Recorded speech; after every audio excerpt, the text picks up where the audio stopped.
E aí, galera do Espírita Pop, bom dia, boa tarde, boa noite para vocês. E aí, Yasmin Toriani? Olá, seres humanos do planeta Terra e de outros planetas também, porque a gente respeita a pluralidade dos mundos. Tudo top, maravilhoso, top, incrível.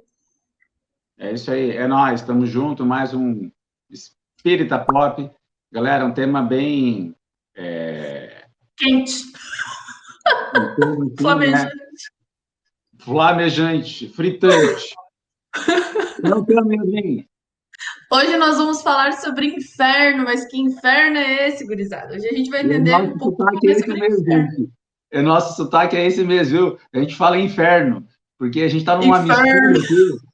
Então, assim, ó, não é nem Rio Grande do Sul, não é nem Santa Catarina, não é nem Paraná, é uma mistura aí que a gente tem nesse Brasilzão. Gente, fiquem com a gente, fiquem com Deus. Chama a vinheta, produção.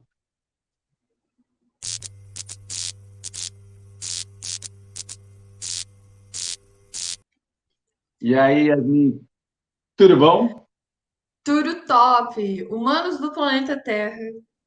Tema de hoje muito escaldante, né? Lavas e coisas louquíssimas de acordo com a construção do inferno que a gente tem. Mas a gente tem bastante material. Lá no livro Céu e Inferno, de Allan Kardec, ele fala uma parte inteira, no capítulo 4 inteiro, ele vai falar sobre o inferno. E vai dar várias dimensões de infernos de acordo com várias crenças. Vai desde o inferno cristão até o inferno pagão, até os infernos que já foram vistos por diversos santos, né? Mas vamos parar para pensar que de todas as épocas, desde o início dos tempos, o homem sempre acreditou, ele teve por intuição, né? Que a vida futura dele ia ser feliz ou infeliz, de acordo com o bem ou o mal praticado. Isso daí é algo que estava inerente no homem. A gente tem essa informação lá nesse capítulo 4 que fala nessa parte de inferno. E olha só que interessante. A gente sabe que as nossas recompensas, elas vêm de acordo com a felicidade que a gente acredita, só que a felicidade é meio abstrata, né, Cris? Tipo, É, o que é feliz para mim, talvez não seja feliz para ti, né? é verdade, a gente está estamos vinculados a uma moral, né, particular, e essa moral ela está associada a uma ética coletiva. Isso que a gente estuda lá na sociologia, né? Então, na verdade, também tem uma coisa importante no dizer isso aí, né, Yasmin, que nem sempre o mal que eu faço é tão grave quanto o mal do que o meu irmão, que conhece um pouco menos que eu, faz. E aí já tem toda uma filosofia por detrás do nível evolutivo de cada pessoa, não é? Com certeza. Aquilo que a gente brinca, né, aquela vez, né, Cristiano? A gente até brincou com grandes poderes vem grandes responsabilidades, né? Exatamente. E Kardec Real. vai nos dizer isso, né? O indígena, né, que estava lá, os indígenas brasileiros em geral, né, que boa parte deles, por exemplo, tinham hábitos canibais, tinham hábitos antropofágicos, quando os portugueses chegaram aqui. Aquele ato, para alguns deles, poderia ser muito mais tênue, porque era uma coisa cultural, eram espíritos mais jovens do que a gente, do que nós, possivelmente por trairmos uma pessoa, por machucarmos alguém, porque o nosso nível evolutivo, com o nosso conhecimento do Evangelho, já nos dava condição moral de ter uma atitude melhor. Ou seja, o nosso nível ético estava no outro patamar. Então, pode ser cobrado muito mais de nós do que desses irmãos. E quem quiser também procurar lá no Livro dos Espíritos, Allan Kardec, a gente, a partir da pergunta 1012, já vai estar falando de paraíso, inferno, purgatório, porque essa classificação da Igreja Católica ela é didática e ela tem sim uma razão de ser. E daqui a pouquinho eu vou falar por que existe plano espiritual e por que existe plano material. Uhul! Muito massa. E pensando nessa questão abstrata, a gente para analisar como aquela galera que vivia nos climas mais áridos, elas tinham uma visão desse inferno, dessa danação, porque afinal todos nós morremos, né? A única certeza que se tem dessa vida é que a gente vai desencarnar. E para pensar, muitos anos atrás, milênios atrás, como essa galera não tinha um conhecimento prévio para poder estar construindo as imagens, então era tudo muito abstrato. Se eu morava nos desertos, nessa região mais árida, eu ia imaginar um inferno de fogo. Agora, se eu tivesse nos polos ou numa região mais fria, eu ia estar imaginando construindo um inferno de gelo, né? Claro que essa nomenclatura de céu e de inferno realmente dita, ela é algo que já tem em muitas culturas, mas que para nós ficou mais conhecida a partir da Igreja Católica, né? Que instaurou essa ideia mesmo com essa palavra de inferno. A gente já tinha alguma coisa ali no meio pagão, mas falava mais sobre o submundo, né, Cristiano? O mundo que era um mundo abaixo da Terra, um negócio assim meio louco, aí já envolve Hades, a galera curte mitologia grega, aí tem os contos de Odisseu que são muito massa, e lá fala bastante sobre esse mundo inferior aí, e ele traz uma perspectiva totalmente diferente, né? E olha só, uma coisa que eu achei muito interessante quando eu pesquisava sobre isso é que, independente da cultura, independente da crença, a gente vê ali no Céu e Inferno, ainda nesse capítulo 4 nos fala que diversas culturas e crenças elas falam que temos sim o nosso local de ida após a morte, né, de acordo com as nossas ações, mas que esses locais têm os seus mandantes, vamos dizer assim, né? Cada um tem a galera que manda, tem a galera que constrói o rolê todo lá e manda no rolê. E o nosso inferno cristão, vamos dizer assim, né, que também veio trazido através dos evangelhos, que Jesus falava por palavra, por parábolas, por metáforas, ele fala um pouco sobre a questão dos demônios, que hoje a gente sabe que esses demônios são espíritos que estão numa faixa mais inferior, né, Cris? Então, né, gente, todos nós estamos em nível evolutivo diferente, por uma razão muito simples, né? Entramos no processo evolutivo de forma a experienciar através do livre-arbítrio fazendo as nossas escolhas, portanto, e aí, naturalmente, cada um de nós, nessa orquestra da vida, está recebendo ajuda de espíritos superiores e também, eventualmente, recebendo influência de espíritos inferiores, como prova, como expiação de problemas que nós tenhamos causado. Mas, Yasmin, esses irmãos, na verdade, a gente tem que tratar eles de uma maneira afetuosa, porque só o amor pode tocar espíritos numa condição adversa, né? Que já estão num grau de sofrimento, de sentimentos conturbados. Mas é importante a gente trazer uma informação aqui para o pessoal, porque que o nosso planeta, porque que a nossa realidade aqui na Terra, né, foi dividida em duas, entre plano espiritual e plano material. Essa pergunta ela é chave, gente, ela é chave para entender a justiça de Deus nesse processo. Pela seguinte razão: no plano espiritual nós estamos segregados por vibração. Portanto, assim, nós nos desenvolvemos ao longo das eras com um grupo de espíritos que se afinizaram conosco, mas nem todos tinham a mesma disposição para evoluir, para trabalhar no bem, para ascender espiritualmente. O que aconteceu? Alguns ficaram muito adiantados e outros ficaram muito atrasados. Uns ficaram brandos, pacíficos, amorosos, outros ficaram violentos, né, afeitos a todo tipo de cupidez, né, é aquela coisa assim de viver pelas sensações mesmo, pelos instintos, né? E então essa diferença de evolução, ela força, a gente já começa a entender, né? E a gente tem que ficar protegido eventualmente de pessoas violentas. Vamos pegar só a violência, né? Como é que a gente organizou isso? Quando a gente desencarna, a gente vai para um plano espiritual com os espíritos que nós temos afinidade. Então, espíritos bons ficam com espíritos bons também. Espíritos menos bons ficam com espíritos menos bons. Mas assim, ó, para não dizer que são maus, mas né, aqueles espíritos mais trevosos, né, como a gente gosta de Os falar, trevozinhos. nos quais a gente se inclui eventualmente, né? Eles acabam ficando por afinidade. E a lei de Deus, ela é só uma, gente. Assim, ó, pelo amor de Deus, presta atenção no que eu vou falar para ti agora. Só tem uma coisa que te livra da treta do mal: caridade, solidariedade. Só. O resto, gente, beleza, sabe? Eu, por exemplo, já fiz yoga, achei legal. Nós temos que fazer terapia, se for necessário, né? Mas quase todo mundo meio que precisa. Nós temos que ir na casa espírita, orar, porque daí também já entra na caridade, né? Quando eu vou na casa espírita, eu levo irmãos que estão me acompanhando. Mas, gente, não tem outro caminho. Eu vejo gente da área espiritualista falando assim, né?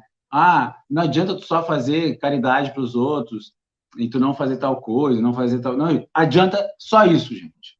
Essa é a receita de Jesus. Porque tive fome, me deste de comer, tive sede, me deste de beber, estive nu, me vestistes.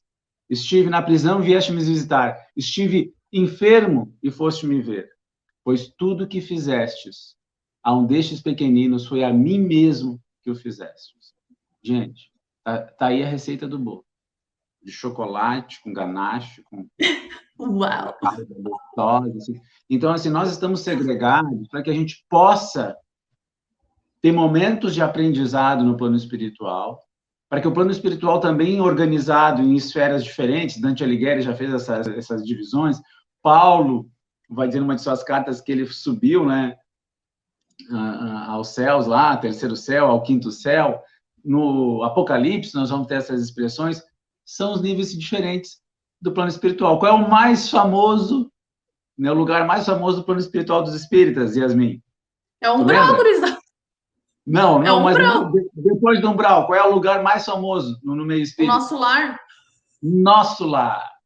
Nosso lar. Ali, Chico Xavier, ele descortinou por completo, né, com detalhes, uma sociedade que é segregada, que tem proteção, que tem muros, que tem buscas, né, por espíritos que eles podem ajudar, que recebe milhões de espíritos da Segunda Guerra Mundial. E uma curiosidade, foi fundada por espíritos portugueses de origem judia, porque as grandes navegações foram patrocinadas pelos judeus. Olha que interessante isso, tanto na Espanha, lá da rainha Isabel de Castela, quanto em Portugal, de Dom Manuel, e depois, mais tarde, com outros reis portugueses, né? Então, nós temos a construção dessa cidade espiritual sobre o Rio de Janeiro, né? E ela é feita por judeus portugueses, e eles, naturalmente, sabendo da ascendência do Cristo sobre todos nós aqui no planeta Terra, criam a cidade espiritual de nosso lar. Agora tem um outro fator muito importante. Tá, mas então, por que a gente só não fica lá em cima ajudando os que estão numa situação difícil? Porque no plano espiritual, nós formatamos uma realidade através do nosso pensamento. E aí a Exato. gente, às vezes, é incrustado naquele pensamento. E nós vamos ver no próprio filme Nosso Lar, que quando você não tem essa consciência, você não consegue nem ser ajudado. E a gente vai poder ver no livro também que André Luiz, a mãe de André Luiz estava 8 anos tentando ajudar ele e não conseguia, porque ele não enxergava ela. Então, o que isso quer dizer, gente? Que nós aí temos um outro lance. A gente combina com nossos benfeitores espirituais, junta aquelas pessoas que nós amamos, que estão em graus evolutivos diferentes, uns para nos ajudar, outros para nós ajudarmos, e nós formamos as famílias. E aí, a Real. partir das famílias, nós encontramos as pessoas na escola, encontramos na casa espírita, e vamos formando comunidade onde nós nos ajudamos. E outra coisa fantástica, Yasmin, nós esquecemos do mal que a gente fez. Nossos inimigos Real. não nos acham, né? Isso não é legal? Real, real. Oficial, a gente fica blindado, né, Cris? Esse amor e essa coletividade nos blindam também de sermos atacados, né? De alguma forma fluídica, mental, por essa galera aí que ainda tá nesse processo de evolução, né? Opa! Então a gente fica blindado, né? Realmente, como tu falou, né, Cris? Esse amor ele nos blinda, essa coletividade ele nos blinda a algum tipo de ataque que a gente possa vir a sofrer, né? Apesar de que a gente também sabe que por misericórdia divina essas dificuldades são colocadas no nosso caminho, né?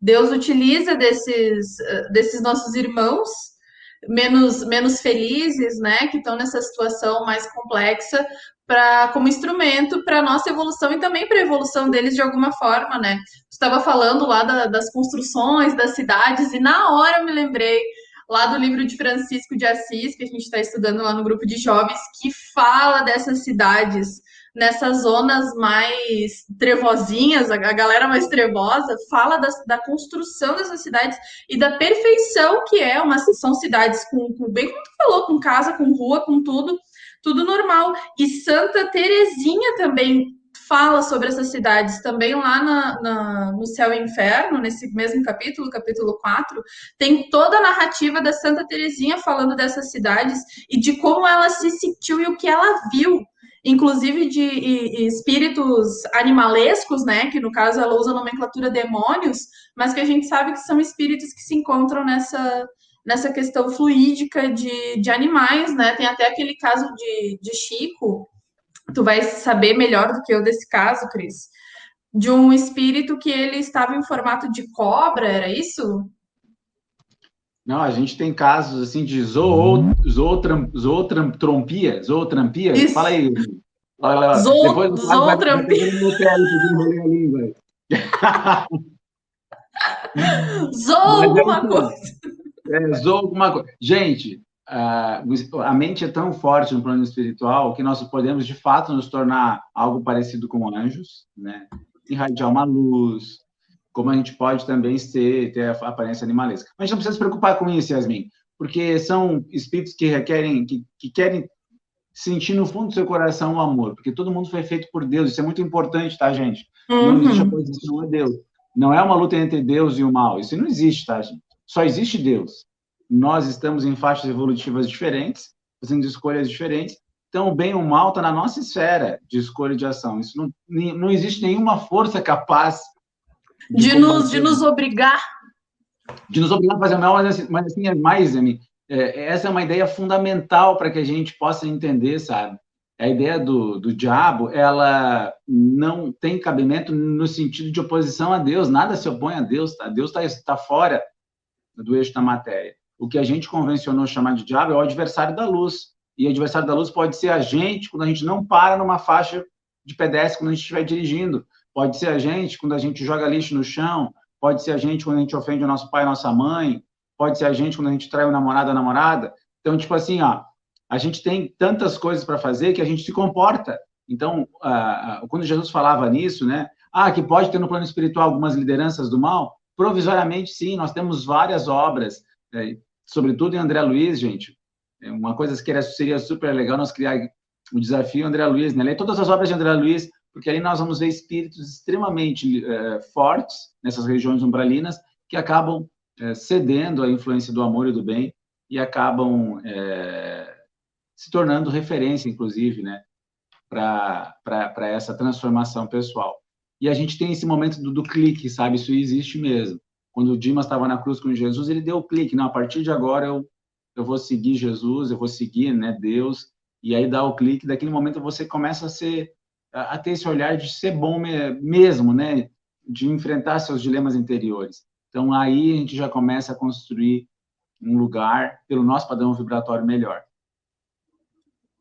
Real oficial. Real oficial. E tudo é vibração, né, Cris? Tudo é vibração. A gente tem que sair dessa pira de que matéria é aquilo que a gente consegue apalpar, segurar, jogar para cima, jogar para baixo. Não, a matéria ela é um fluido cósmico universal.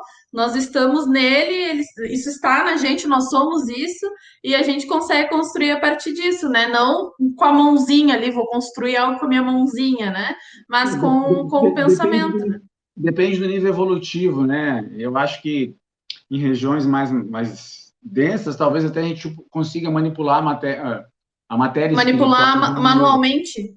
Isso, em alguns lugares. Manualmente. A gente sabe isso porque na obra de André Luiz nós temos lá aquelas incursões no umbral onde eles vão com animais, né? Tentar encontrar Bom, pessoas e auxiliar pessoas, e lá também existem algumas espécies de animais. Então, assim, gente, o plano espiritual ele é muito mais material do que a gente pensa, ele está muito vinculado no padrão vibratório, e o plano espiritual inferior, né, o umbral, propriamente disso, ele também tem essas características mais densas pela forma de pensar que cada pessoa tem ali. Então, Qual é a senha, gente? A senha, caridade. Qual é o bem que tu fez hoje? Qual é o bem que tu vai fazer amanhã? E é todos os dias. Como é que eu vou reparar os erros que eu fiz? Essa é a senha para a gente poder ir para um lugar bom. E aqui uma dica muito importante, tá? A gente só vai pela porta da frente. Ou seja, eu tenho que perseverar. Isso é fundamental, né? Se eu tentar chegar no plano espiritual por um caminho que não é legal, vai dar errado. Vai dar errado, tá? E aí, realmente, Kardec vai nos dizer que algumas expressões do inferno mais terríveis da Bíblia não são fichinha perto do que alguns espíritos passaram quando tiraram a própria vida. Então, assim, tudo que tem naquelas coisas terríveis, fogo, coisa e tal, tudo era fichinha perto das coisas que alguns espíritos que resolveram, né, desistir da vida corpórea, porque a gente não morre nunca. Na prática, a gente não morre nunca, gente. Eu Real. brinquei com ele, nosso espírito é que nem tubarão, nosso espírito não dorme nunca. Já deixa o corpo dormindo, já sai para dar umas bandas, e no plano espiritual é mais ou menos isso aí. Então, assim, ó, e tá encarnado, tem a questão do sono, tem a questão das pessoas que nos amam, mas também tem a proteção dos nossos inimigos do passado. Então, aqui, às vezes, o anonimato nos protege de coisas muito graves que a gente fez. E uma coisa importante também que as pessoas saibam, que nossa família espiritual é de centenas de pessoas, se não milhares de pessoas, porque a gente foi primo, tio, avô, parente, colega, né, de tantos Real. agrupamentos que nós participamos. Então, galera, tem centenas de espíritos torcendo por ti nesse momento, torcendo por nós, torcendo pelo Flávio, pelo Matheus aí da produção de da comunhão. Gente, tem centenas de pessoas torcendo pela gente. Yasmin, nós explodimos o tempo, acabamos com tudo. Acho que nós temos Sorry! que terminar. Como a gente diz aqui, se empolguemos. Se empolguemos, pá! Pior, Quer comentar pior, mais alguma coisa? mas a gente agradece também ao Flávio pela paciência infinita, né? O Flávio com certeza ele vai passar reto, ele não vai nem pensar em inferno, purgatório, nada, ele vai direto, assim, porque ele tem uma paciência infinita com a gente. Mas é isso daí, galera. Vamos levar essas palavras pro nosso coração e sair um pouco dessa abominação e caridade, como o Cris disse, né? Daqui pra frente, só pra Gente, frente. ó, dica de ouro: nada de filme de terror na tua casa. Não deixa que isso entre na tua casa. Filme de coisa boa, tá? Claro que às vezes a gente tem uns filmes meio místicos, que tem até um lance meio espírita, legal. Mas não passa disso, gente. Filme de terror, never. Não atrai coisa boa. Não nos vincula, É. porque baixa o nosso padrão vibratório. Tá legal? Pornografia, baixa o nosso padrão vibratório. A gente não precisa disso, galera. A natureza nos fez perfeitos. Vamos se harmonizar. Vamos viver no mundo, como diz Allan Kardec, mas não para o mundo. Viver no mundo, Isso mas não daí. para o mundo. Que Jesus nos abençoe a todos, que a gente tenha Ele no coração. Fiquem com Deus. Valeu, pessoal. Vida longa e próspera aí. Beijo pra vocês. Uhul.